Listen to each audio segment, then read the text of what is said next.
కేవలం ఢిల్లీ నాయకులను సంతృప్తి పరచడానికి తెలంగాణ రాష్ట్ర ఆత్మగౌరవం దెబ్బతీసేలా రాష్ట్ర సచివాలయంలో రాజీవ్ గాంధీ విగ్రహం ఏర్పాటు చేశారని మాజీ మంత్రి నిరంజన్ రెడ్డి అన్నారు. బీఆర్ఎస్ పార్టీ పిలుపు మేరకు కాంగ్రెస్ ప్రభుత్వ వైఖరిని నిరసనగా వనపర్తిలోని జమ్మిచెట్టు చౌరస్తా నుంచి బైక్ ర్యాలీ నిర్వహించారు. గోపాల్పేట మండల కేంద్రంలో తెలంగాణ తల్లి విగ్రహానికి పాలాభిషేకం చేశారు. తెలంగాణ తల్లి విగ్రహాన్ని ప్రతిష్ఠించాలని నిర్ణయించిన స్థలంలో రాజీవ్ గాంధీ విగ్రహం ఏర్పాటు చేయడం దుర్మార్గమైన చర్య అన్నారు. స్వర్గీయ మాజీ ప్రధాని రాజీవ్ పట్ల మాకు గౌరవం ఉంది. దేశం కోసం ఉగ్రవాదుల దాడిలో మరణించిన వారి పట్ల మాకు సానుభూతి ఉంది. రాజీవ్ గాంధీ మీద అంత ప్రేమ ఉంటే 30 ఏళ్లుగా గాంధీ భవన్ ముందు విగ్రహాన్ని ఎందుకు పెట్టలేదని ప్రశ్నించారు.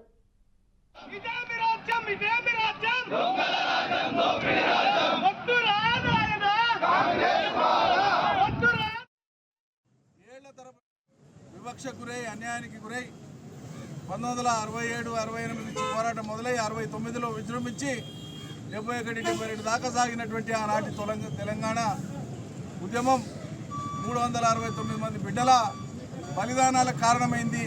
ఆనాటి కాంగ్రెస్ ప్రభుత్వం, ఆనాడు ప్రధానమంత్రిగా ఉన్న ఇందిరాగాంధీ 369 మంది తెలంగాణ బిడ్డల్ని పొట్టన పెట్టుకున్నారు. రాష్ట్రం కావాలి, మాది మాకు కావాలని కొట్లాడినందుకు.